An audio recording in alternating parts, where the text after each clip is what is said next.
자기야, 생각해봤어? 진짜 더 이상 미룰 필요 없잖아. 글쎄, 결혼을 꼭 그렇게 서둘러서 해야 돼? 아직 우리 모아둔 돈도 별로 없고 취직한 지 몇 년 되지도 않았는데 그냥 돈 모으고 천천히 결혼하면 안 될까? 그러다가 헤어진 사람들 한둘이 아니야. 나는 내 인생에서 당신 놓치고 싶지 않다니까? 어차피 서울의 아파트값도 엄청 비싸고 돈 모아서 결혼하려면 내 나이 40대도 힘들어. 그냥 결혼하고 하나씩 모아가면서 해보자. 아파트는 당연히 무리지. 그래도 전세금 정도는 모아서 시작해야 하는 거 아닌가 해서. 너무 아무것도 없이 하는 것 같잖아. 우리 부모님들이야 그렇다 치고 오빠네 부모님도 걱정하시지 않을까? 우리 엄마 아빠는 아무 걱정하지 마. 내가 다 이야기해놨는데 그냥 결혼해서 둘이 잘 살면 그만이라고 하셨어. 나는 자신 없는데 꼭 이렇게 서둘러야 해? 아까도 이야기했잖아. 여기서 1, 2년 더 시간 끈다고 해서 바뀔 것도 없어. 조금 부족한 게 있어도 그냥 결혼해서 맞춰나가면서 살자. 숟가락 하나씩 사면서 살림장만하는 재미가 있을 거 아냐. 당장 집은 어쩌고. 원룸에서 시작하려 해도 전세금조차 없잖아.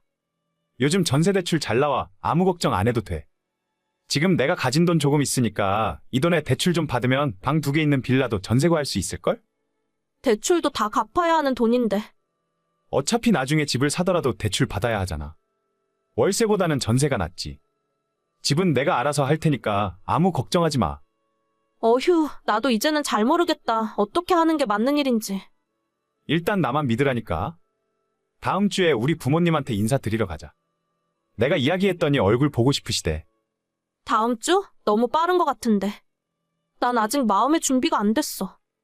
준비는 이제부터 시작하면 되는 거야. 나만 믿으라니까. 제 나이 28, 남편 나이는 30에 결혼을 하게 되었어요. 사실 둘 다 사회생활 시작한 지 몇 년 되지도 않아서 모아놓은 돈도 없었고 결혼하기엔 준비가 전혀 되지 않은 상태였습니다. 그래도 남편이 일방적으로 밀어붙여서 정신을 차려보니 예식장에 들어가고 있었습니다. 양쪽 부모님들로부터 아주 약간의 지원을 받았지만 결혼식 비용 정도 받은 것이 전부였고 사실상 없는 상태에서 맨바닥으로 시작한 거나 다름없었어요. 주변에서 다들 걱정할 정도였고 저 역시도 이게 맞나 싶었지만 남편이 너무 자신만만하게 자기만 믿으라 하더라고요. 요즘 세상에 둘이서 열심히 일하면 밥은 굶고 살진 않는다며 아이는 조금 미루더라도 일단 결혼해서 합치고 살면서 돈 모으고 집 넓히면서 그렇게 살면 된다면서요. 그 말이 완전히 틀린 이야기도 아니었고 저 역시도 결혼할 상대에게 아파트를 해오라거나 그런 조건을 생각하진 않았습니다. 만에 하나 상대가 아파트를 해온다 하더라도 제가 그 안에 혼수 채울 자신이 없었거든요. 저희 같은 서민들은 그냥 이렇게 사는 건가 보다 하고 없으면 없는 대로 그렇게 살림 들여놓고 결혼 생활을 시작했어요. 처음엔 그래도 나름대로 재미가 있었습니다. 소꿉장난하는 기분도 들었고 둘이 버니까 생활에 여유가 생겨서 처음엔 저축도 많이 하는 것처럼 느껴졌으니까요. 하지만 결혼하고 고작 6개월이 지났을 때부터 남편이 이상한 소리를 하기 시작했습니다. 아, 너무 힘들다. 진짜 하루하루 버티는 게 너무 힘드네. 왜? 또 무슨 일인데? 오늘도 일하다가 한 소리 들었어? 부장은 괜히 나만 보면 트집 잡잖아. 아, 진짜 열받아서 회사 못 다니겠네. 그 사람이 오빠 완전 찍은 거 아니야? 뭐 실수라도 한 적 있나? 실수는 무슨 실수. 그냥 안 입고 와서 그런 거지. 그럼 위에 이야기를 한번 해봐. 다른 부서로 옮겨달라고 하던가. 소용없어. 여기 부장이 사장이랑 친척 관계인 것 같더라고. 일 엄청 못하는데 잘리지도 않고 사람들만 들들 볶아. 아, 진짜 짜증난다. 이참에 회사 딴 데로 옮겨버릴까? 오빠 거기 어렵게 들어갔잖아.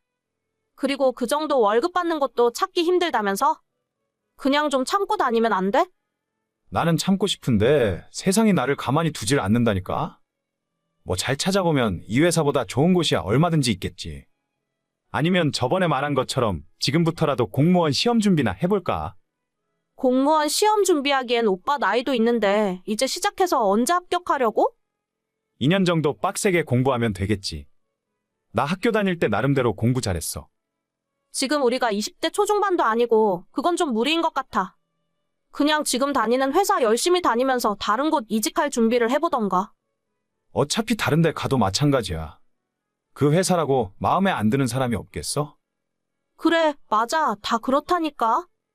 다들 조금 참으면서 회사 생활하는 거잖아. 지금 오빠가 그만두면 매달 나가는 대출금이나 고정비용 감당 못해. 조금 아껴서 생활하면 될 것 같은데. 내가 어차피 집에서 공부만 하니까 돈도 얼마 안 쓸 거고.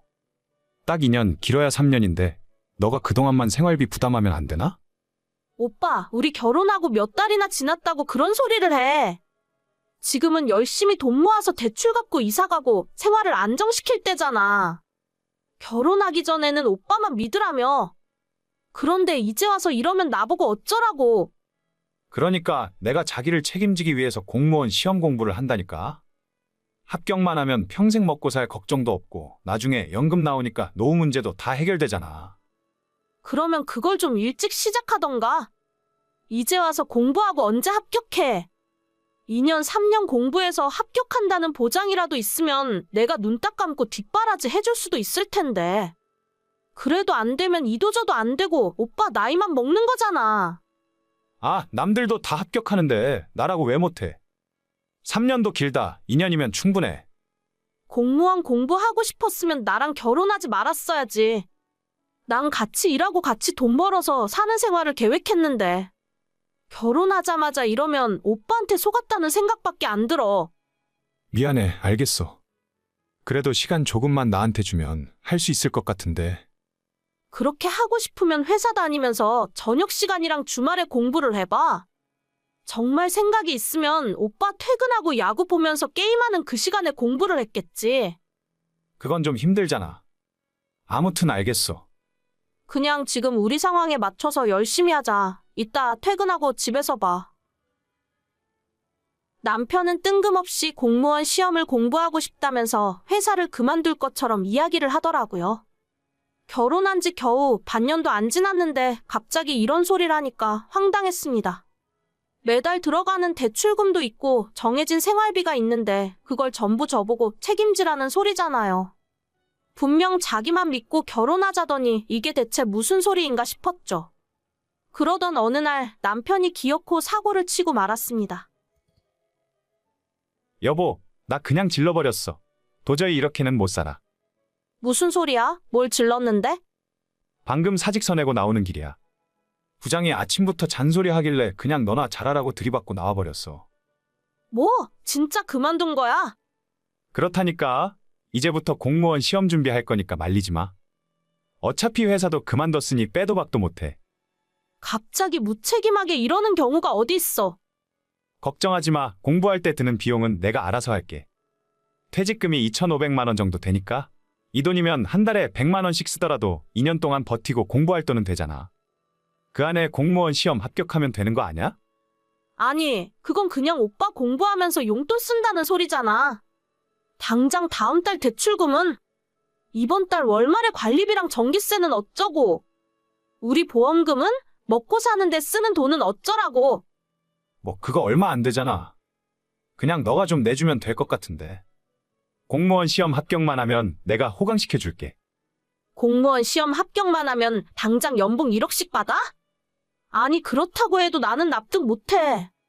어떻게 상의 한마디 없이 이런 일을 벌일 수가 있어?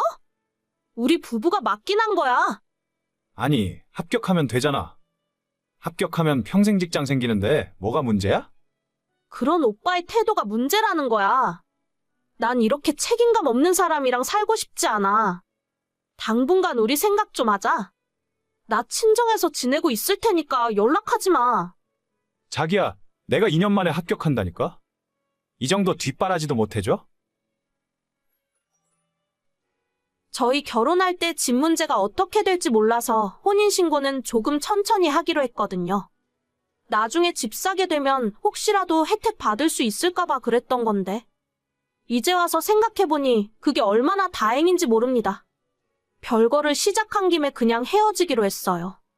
우리가 10년 산 부부도 아니고 몇 달 만에 믿음을 배신한 인간을 어떻게 뒷바라지 해줄 수 있겠습니까? 저렇게 책임감 없는 인간인 줄 알았으면 애초에 시작도 안 했을 거예요. 제 인생 더 말려들기 전에 여기서 그냥 끝내는 게 맞는 것 같습니다.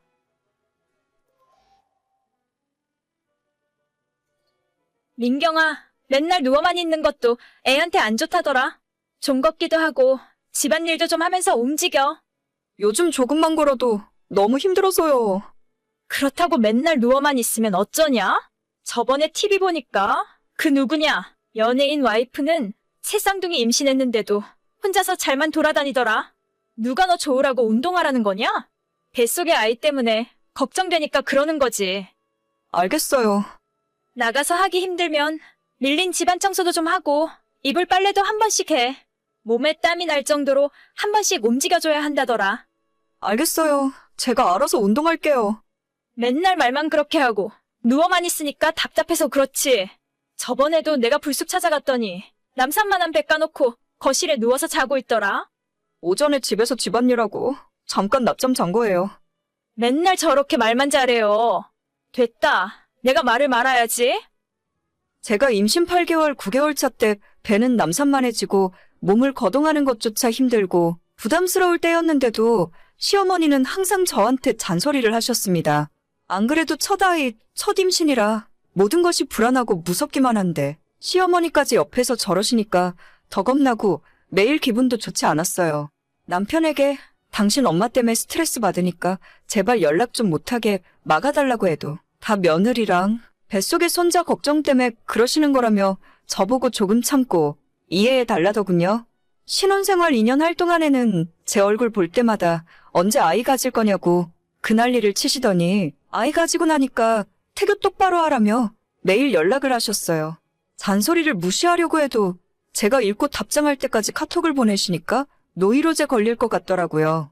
제가 출산 예정일을 일주일 정도 남겨두고 막연한 불안함에 떨고 있을 때도 시어머니께서 연락하시더니 완전 한술 더 뜨셨어요. 민경아, 준비는 잘하고 있냐? 네, 어머님. 이제 예정일이 일주일도 안 남았어요. 그래, 네가 고생이 많다. 첫애는 무조건 자연분만으로 낳아야 하는 거 알고 있지? 자연분만으로 낳아야 산모한테도 좋고 애가 면역력도 더 생긴다더라. 자연분만이요? 저도 그렇게 되면 좋겠지만.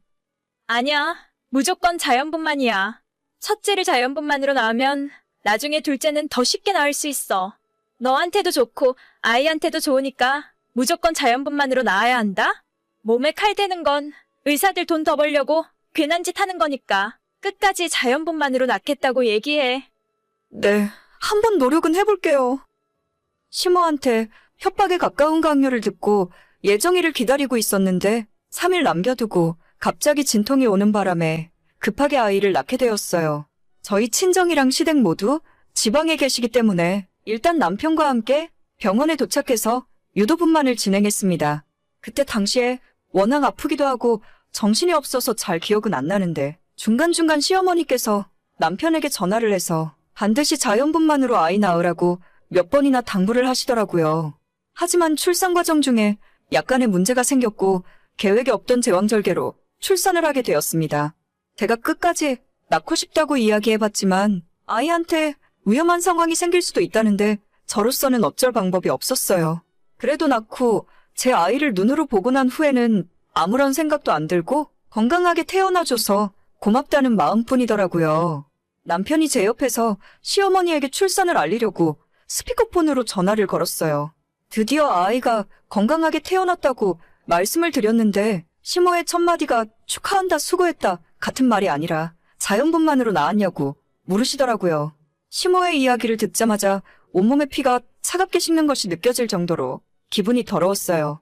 남편이 제 눈치를 보면서 중간에 약간 문제가 생겨서 제왕절개 수술을 했다고 이야기하자 시모가 바로 노발대발 화를 내는 소리가 들렸습니다.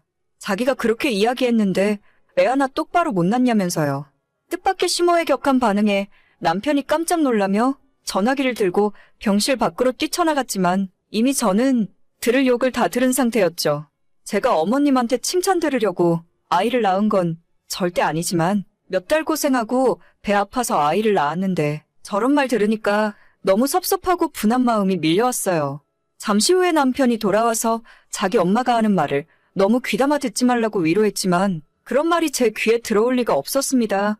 병원에서 퇴원하고 아이와 함께 산후조리원에 들어가 있었는데 그때도 시모가 제게 너가 다 망쳤다며 연락을 해왔어요. 너는 애 하나도 똑바로 못 낳니? 내가 수술하지 말라고 했지? 너는 어떻게 된 애가 시애미가 말을 하면 듣지를 않아? 저도 끝까지 나오려고 노력했어요. 병원에서 의사가 위험하다고 안 된다고 하는데 제가 어떻게 해요? 끝까지 노력하기는 내가 의사가 하는 말 듣지 말라고 했지? 전부 자기들 돈 벌려고 하는 소리라니까. 요즘 세상이 옛날처럼 애 낳다가 잘못되는 세상도 아닌데 그거 하나를 못하냐? 내가 그렇게 너한테 이야기했는데? 저도 속상하니까 그만하세요. 너가 모성애가 부족해서 그래. 조금 해보다가 아프고 힘드니까 그냥 수술해달라고 했겠지? 무슨 말씀을 또 그렇게 하세요? 제가 모성애가 없긴 왜 없어요? 더 이상 듣기도 싫다. 네 얼굴 보기도 싫고 당분간 너네 집도 안 올라갈 거니까 그렇게 알아라. 실제로 3주 후에 제가 조리원에서 나와 집에 있을 때도 친정부모님만 왔다 가셨지 시어머니는 올라오지 않으셨어요. 아니, 저를 못마땅하게 생각하고 저만 미워하는 거면 상관없는데 애가 무슨 죄가 있어요? 제왕절개로 낳은 손자는 손자로 생각도 안 한단 말입니까? 원래 시어머니가 처음부터 저를 별로 마음에 들어하지 않으셨어요. 신혼 초부터 지금까지 좋은 소리 한번 해주신 적 없었거든요. 아마도 저한테 사랑하는 아들을 뺏겼다고 생각하고 여자로서 질투를 하시는 게 아닐까 싶을 때도 있습니다. 아무튼 시모는 끝까지 아이 보러 올라오지도 않았고 대신 친정엄마는 아예 저희 집에서 보름 정도 상주하며 수발을 들어주셨습니다. 당연히 이 모든 상황을 옆에서 지켜보는 저희 친정엄마도 너희 시댁도 해도 너무한다고 하시면서 서운해 하시더라고요. 친정엄마 있을 때는 그럭저럭 괜찮았는데 남편 출근하고 집에서 혼자 집안일하며 아이 보고 있으니 너무 힘들고 정신적으로 스트레스도 많이 받았습니다. 남편이라도 완전 제 편을 들어주고 저한테 공감해주면 좋겠는데 그게 아니라 시어머니 편을 들면서 저보고 참아라, 옛날 뿐이니까 너가 이해해라 라고만 하니까 진짜 화가 하루 종일 머리끝까지 나서 풀리질 않더라고요. 시모는 매일같이 연락해서 애도 똑바로 못 낳는다고 한심하다 소리나 하고 있지. 남편은 원래 어른들이 다 그렇다면서 시모 편이나 들고 있지. 회복도 덜 된 아픈 몸으로 혼자서 육아하고 집안일도 하고 있으려니 내가 대체 여기서 왜 이 짓을 하고 있나 짜증나더라고요. 남편이랑 사이도 점점 안 좋아지고 어느 날 아침에 일어나서 우는 아이를 품에 안고 있다가 이대로는 안 되겠다 싶어서 간단한 짐만 챙겨들고 택시 불러서 친정으로 내려와 버렸습니다. 남편한테 친정 가겠다 어쩐다 얘기도 없이 내려와서 그런지 다음 날 바로 시모한테 연락이 오더라고요. 너 지금 어디냐? 저는 저희 집이죠. 거기가 왜 너희 집이야? 네 엄마 집이지. 아시면서 왜 물어보시는 거예요? 얘 말하는 꼴 좀 봐. 너 지금 내가 잔소리 좀 했다고 시위하는 거냐? 당장 애 데리고 다시 집으로 안 들어가. 저 그냥 저희 친정에서 당분간 지내려고요. 남편이 아이 보는 것도 전혀 안 도와주고 혼자 너무 힘들어서 못 살겠어요. 그럼 애 보고 살림하는 건 여자가 할 일이지. 남자가 돈 벌어오는데 여자가 그 정도는 해야 하는 게 당연한 거야. 저도 육아휴직 상태라서 아직 월급 들어와요. 요즘 아이 키우는데 남자 여자가 어디 있어요? 시끄럽다. 내가 너한테 겨우 그딴 소리 들으려고 연락했겠니? 지금 당장 집으로 돌아가. 만약 오늘 안 돌아가면 안 돌아가면요? 뭐 쫓아내기라도 하시게요?